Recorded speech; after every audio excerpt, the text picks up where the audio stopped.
A very good morning to all the students of class ninth. And students, from this particular lecture we are going to start a new book, and that new book is economics, and this is a new subject for you, and we will be taking the first chapter of this book. So before we start the first chapter, as this subject economics is very new for you, because till up to class 8th you have been studying history, civics and geography as a part of social science, but now economics will also be added, and this is the fourth book of social science which you have to study. So in this book of economics we'll be guiding you and telling you the basic principles of economics which you as a student must know, which will be helpful for you in the senior classes. So before we start with the first chapter of your economics book, let's tell you the meaning of economics in terms of social science, I would say. Okay, as a branch of social science, economics means it is a social science which is concerned with the production, distribution and consumption of goods and services. And this economics studies how individual, businesses, government and nations make choices about how to allocate resources to various sectors. Okay, so the very first chapter of a economics book is the story of village Palampur. Okay, and this is an interesting chapter where we learn that what are the various factors of productions and basic concepts relating to the production. And through the village and the story of this village Palampur, we'll understand the various categories and various situations of villages in India.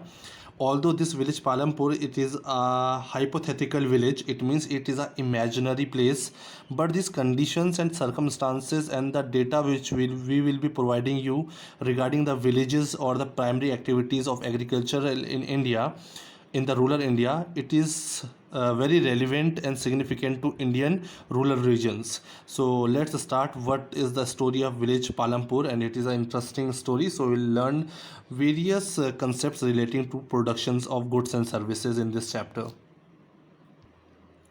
The purpose of the story, this is a part 1. The purpose of the story is to introduce some basic concepts relating to production, and this we do through a story of hypothetical village called Palampur.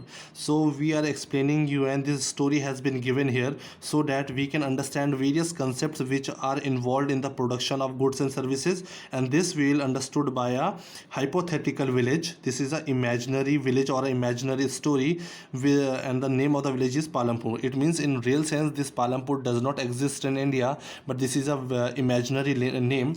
But the concepts which we will be understanding of production of goods and services, those are totally relevant with the Indian rural and agricultural sector or non-agricultural sector. Okay, so farming is the main activity in Palampur. So now we are starting the story of this village, and the name village is Palampur. Here the most of the people are busy farming, so their primary activity is farming or the agriculture, whereas have several other activities such as small scale manufacturing.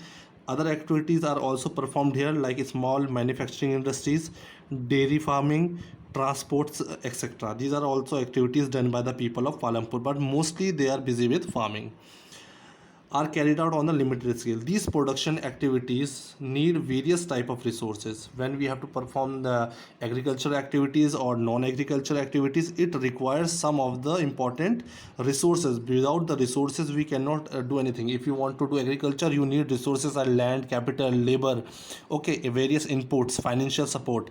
So these will be the resources you require. That can be natural resources also and man-made resources also, human efforts, money, etc. So all these natural resources, man-made items, human efforts, money, etc., all these are required if we have to do any production, whether it's a farming sector or non-farming sector. As we read through the story of Palampur, we will learn how various resources combine a produce a desired good. So in this story of Palampur, we will understand that how, if we have to produce a particular good or services, what are the resources which we require and how to combine the various resources. For example, if you have to prepare a shirt, you have opened a small, suppose we have a cotton industry, it's a small factory. Okay, so how you will produce cotton or how you will make thread from that cotton, what type of labor will be required, which machines will be required, how much land will be required, water, electricity, transport. So all these inputs are called resources. So what will be the combination of resources to produce any goods and services? This we'll understand in this story of village Palampur. So now coming to the introduction here. Now we'll take the introduction. This was a brief overview of what we are going to study in the chapter, but now we are taking the introduction of the village. And now you have to be very imaginative when I am explaining you the various characteristics of the village Palampur. You will have to draw a picture in your mind, because this is very similar to the villages which you have been known around in Indian rural areas. So Palampur is well connected with neighboring villages. So this village is not an isolated village deep into the forests or mountains. This is a very well connected region, and it has many villages neighboring to it, and it is very close to the towns also. So it has all the basic, I think, if we are saying it is well connected, it means it has a very good connectivity of roads, electricity, transport, and all the natural and man-made resources. So this will be helpful for the people of Palampur to produce the goods and services in an easier way. So Raiganj is a big village. So if we talk about, Raiganj is the biggest village near to Palampur, and it is only 3 kilometers away from Palampur. And all-weather road is connected with the village to Raiganj and further on to the nearest small towns of Shahpur. So if we talk about the biggest town Raiganj and the biggest town Shahpur, so these two are very close to Palampur, and all these are connected by the all-weather road, and which is a very good road throughout the year. Many kinds of transport are visible on this road. If you will see this road, all weather road, you will find all the type of transports which you require. For example, you will find bullock carts, tangas, bogies, wooden carts drawn by the buffaloes pulling the wooden cart loaded with jaggery. Now jaggery is good, in Hindi we call it good, which is made from the sugar cane, and other commodities of motor. You will also find motor vehicles like motorcycles, jeeps, tractors, trucks. So you can see a very good transport system and a very good roads available. So it is showing that Palampur village is having a very good location, and whatever surplus is produced, that can be easily transported to the nearby towns or bigger villages for sale. So this will add the advantage to the farmers of the village. So I hope you have started drawing a picture on your mind of this village. This village has about 450 families belonging to several. Now we are coming to the people of the village. So there are around 450 families, but these are belonging to different castes. As India is a land of diversities, different culture, different languages, different castes, religions. So here also in this village you will find people of different castes. In total 450 family. But if you talk about the upper caste families, there are only 80 upper caste families out of 450. Their houses, if we talk about the type of houses, if you look into the various stories, various movies you will watch, various books you will read, we see that in the ancient India or years back, this was used to be the situation in the villages of India, where the upper caste and the lower caste, there were a lot of discrimination and differences amongst the activities of these families. So their houses are also different. Their houses, some of them quite large, are made of bricks with cement and plastering. So the houses of the upper caste are made from bricks and cement and well plastered and very big houses. But if you talk about the SCs or the Dalits, they comprise one third of the population. Out of 450, one third of the population is of Dalits. Families are of Dalits, and they live in the corner of the house. Okay, they do not live in the middle of the house. They have been allotted the outer fringe area of the village, and some smaller houses. You'll find their houses are very small, which are made from the mud and straw. You must have seen the kacha house made from the mud and the straws of the wheat, which is the waste which is left after the wheat grains are taken off. So those are called straw. Most of the houses have electricity connections. So if you will see, most of the houses in this Palampur village, they have the electricity connectivity. So as I told you, all the basic necessities and facilities are available in this village. Roads and good transport system, irrigation system, electricity, all the things are here. Electricity powers all the tube wells. Now because of this electricity, now they have the tube wells also in the fields which are running through the electricity. And tube wells in the fields and is used in various type of small businesses, and the electricity is very beneficial for the small businesses, small factories also. Palampur has two primary schools. So if we talk about the other facilities in the village, they have two primary schools also run by the government and one high school also for the senior students. There is a primary health center, PHC we call it in short, the health facilities provided by the government to a particular village. So they also have a primary health center, and one private dispensary is also there. If someone is seriously ill or sick, they can be treated in the this one private dispensary also. So now the description above. So now I have given the description of the village, so you can imagine a village is a modern village, we can say, where they have all the necessary facilities which are important for the production of goods and services and for the healthy and good lifestyle of the people.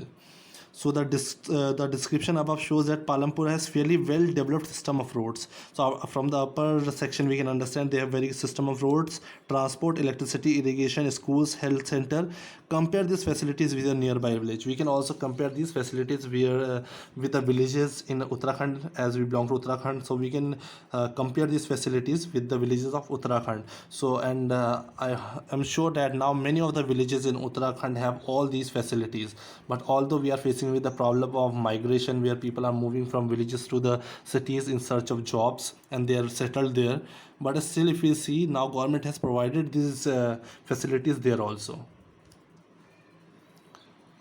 The story of Palampur, an imaginary village. If we talk about the story of Palampur, it is an imaginary village, but the content and the characteristics which we have studied about the village are very much true and relevant to the villages of India, especially of UP, Punjab, and Haryana. You'll find the villages having the same facilities and good connectivity with irrigation, schools, hospitals, electricity, roads, irrigation, everything.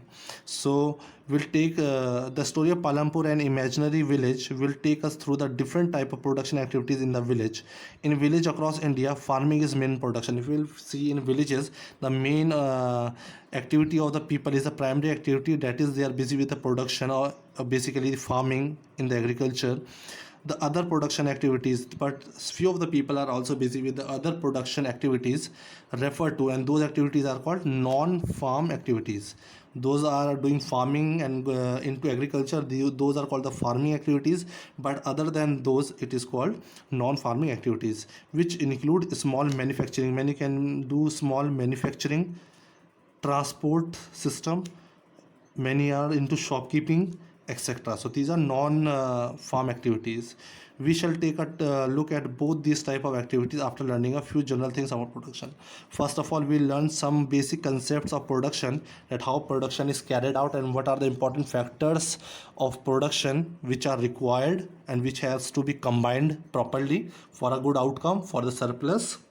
And after that we'll see the difference between the farm and the non-farm activities also.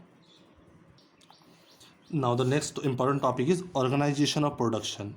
Okay, it means we'll be talking about the factors of production, how production is carried on. Okay, so the aim of production, so if we say what are the aims of production, is to produce goods and services. When we need to produce various goods and services for the consumption of the people or for the surplus and to earn money, so that is called production. There are four requirements for production of goods and services. So if we want to produce some goods and services, we want to do some production in terms of agriculture, we want to produce crops, you have a cotton industry or whatever production you want to do, or any services you want to render, for that you require four things. Four things are common if you want to do any production. Okay, so the first requirement is land. Whatever you want to do, whatever you want to produce, you require a land. You look around your society and you see, is there any business or any production possible without having land with us? If you want to open a hospital, if you want to have a school, if you want to do agriculture, if you want a small industry, everything requires land. Okay, so the first requirement of production is land, and other natural resources, such as, along with land, of course, we need water, forest, and minerals. If you are doing agriculture, you want many minerals, you want water. If you are into any industry, also water is required in all the industries for every production. And minerals, it can be resources, natural resources, or the man-made resources, or the inputs which are required for the production. So this is the first factor of production. The second requirement, so first is land, and the second factor or the second requirement is labor. Without labor, we cannot do any production at all, especially if we are doing a commercial production where we want to produce a surplus. Okay, if we are doing a subsistence farming just for the fulfillment of the needs and demands of our family, that's the other part. But if you want to grow surplus, you need labor in any field, that is people who will do the work. Some production activities require highly educated workers, but here you will find a differences.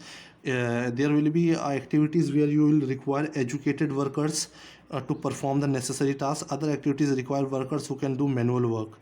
Suppose if you are into agriculture and I am a big land owner, I have lot of lands, I can hire various laborers who will do manual work in my agriculture fields to produce crops.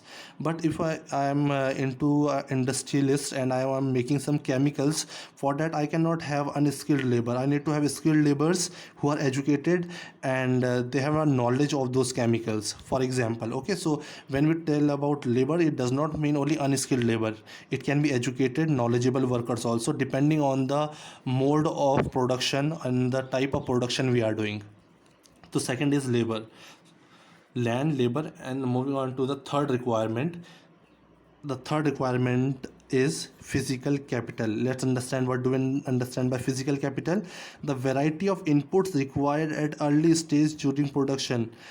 What are the items that come under physical capitals? Whatever production we are doing, suppose you want to open a factory where you are making shirt. So for making shirt, you need to have land, then you have to need labor, you require cloth, you require threads, you require colors, printing machines, various machines also you require. So all these inputs which are required before producing anything, we need to collect some inputs.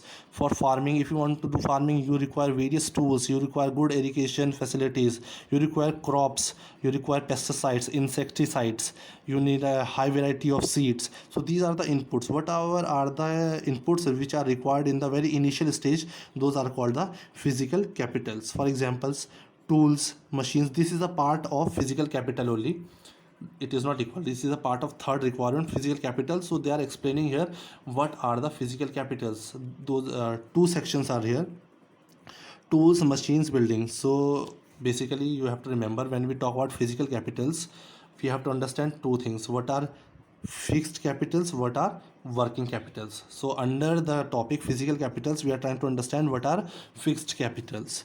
Tools, machines, building. Tools and machines range from very simple tools such as farmers plow to a sophisticated machines such as generator, turbines, computer, etc.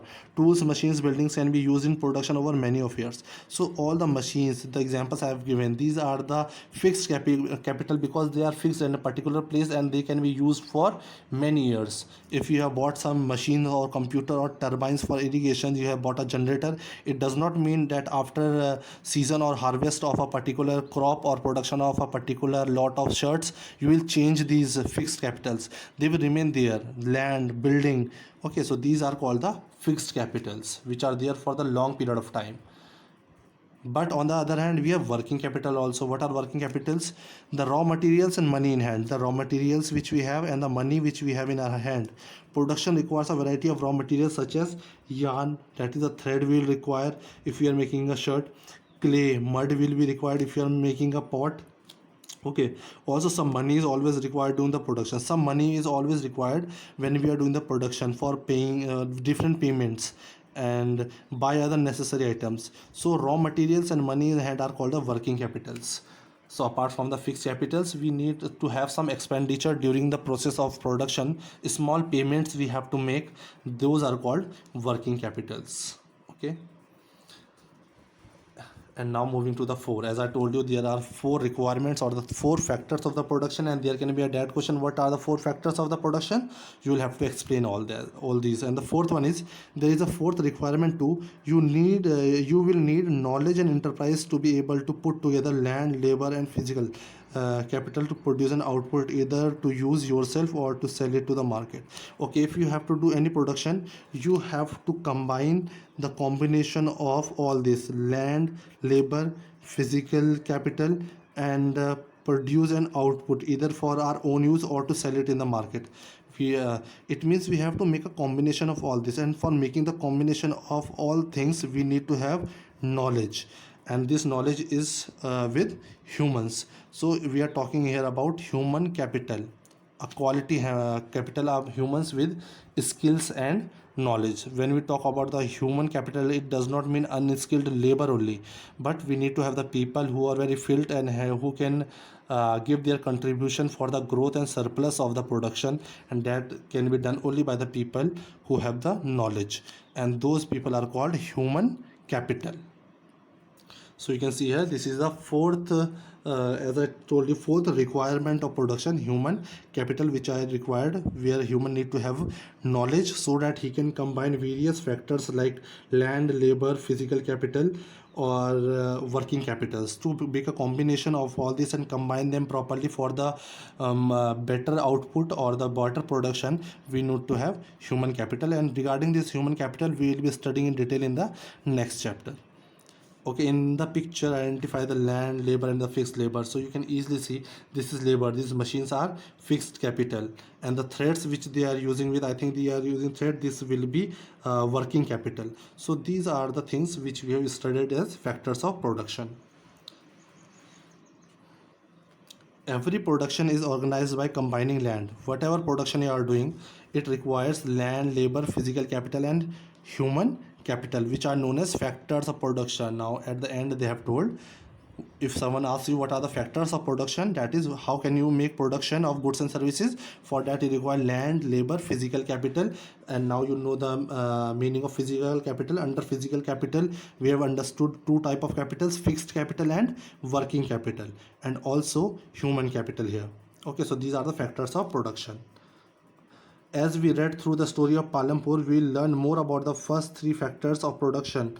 For convenience, now we'll study in detail about the first three production or the factors of production. That is, we'll study about land in detail, we'll study about labor in detail, and physical capital, that is fixed capital and working capital. And why we are studying about only three? Because about the fourth requirement or the fourth factor, that is the human, it's written here, human capital, this we'll study in the next chapter separately. Okay, so we'll be studying in detail now farming in Palampur. So the next topic we have is the farming in Palampur. Now we'll study in detail how the farming in Palampur is done.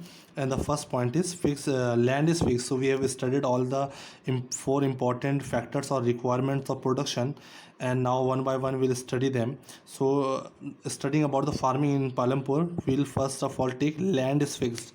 As you know, land is fixed. Farming is the main production activity in Palampur. So if we talk about Palampur, we have told farming is the main primary activity, where 75% of the people who are working are dependent on farming for their livelihood. So 75% of the people are dependent on agriculture for their livelihood. There could be farmers or the farm laborers, and all the 75% who are dependent on farming, they can be the farmers also who are having their own farms, or there are people who are working on the farms of the other people or the other farmers as laborer, but they are busy into agricultural sector only. The well-being of the people is closely related to production of the farmer. So if we talk about the well-being of the people, it is all dependent on the production of the farms. If the production is surplus, production is very good from it means the people are having a good livelihood. But since if there is a time where they do not have a good production or the good output or the production, it means they will have to suffer a lot. So everything depends on the production on the farms. But remember that there is a basic constant in raising farm production. But if we have to increase the productions in the agricultural fields, there is a constant, means एक रुकावट है, एक problem है. So what is the problem? Land India under cultivation is practically fixed. Whatever land we have under cultivation, it is practically fixed. If the population increases, demand for the crops increases. It does not mean that the land is also increasing. Land is fixed. ज़मीन तो नहीं बढ़ती है ना, ज़मीन is fixed. But if the need and the demand of the people increases for the food grains, for that we will have to look into the other alternatives to increase the production, to increase the amount of production on the same fixed land. We cannot increase the land. Since 1960s in Palampur there has been no expansion in the land area. So after 1960s we have seen in Palampur no land has been expanded because all the land around the village has been already occupied and is under cultivation by the 75% of the people in the village. So there is no extra land where we can increase the production. So whatever there should be the increase in the production to meet the needs and demands of the people, we need to have to look for the other factors to increase the production with the same fixed land. So as I was told that the land is fixed, and with the change in time from 1960s till now, there has been a huge change and the increase in the population of our country. And to meet the needs and demands of all the peoples for food grain, I'm taking the example just of food grains, we need to increase the production. And for increasing the production, we do not have extra land because all the land in the village Palampur is being occupied. And basically we are relating this story with the most of the villages in India. Do not be restricted up to the Palampur village only, but this is a story of all the villages and all the states in India who are mostly into agriculture. So we'll have to find an alternative way to increase the production on the same fixed land. If I am having 2 hectare land, it means I have to increase the production on the same 2 hectare because previously the demand was less, but now the demand is more. Okay, for my meeting my own needs also I need more surplus so that I can have more money to live my livelihood. So we'll find in the next video, we'll see is there a way one can grow more crops from the same land. So we'll see what can be the alternatives or what can be the factors and concepts which can be adopted to increase the production on the same fixed plot of land. So this we'll do in the next lecture. Till now I hope you have understood the concept of economics, and this is a new book, new subject for you in class 9. Please go through it properly and read the concepts till this topic I have covered. Thank you so much. Take care.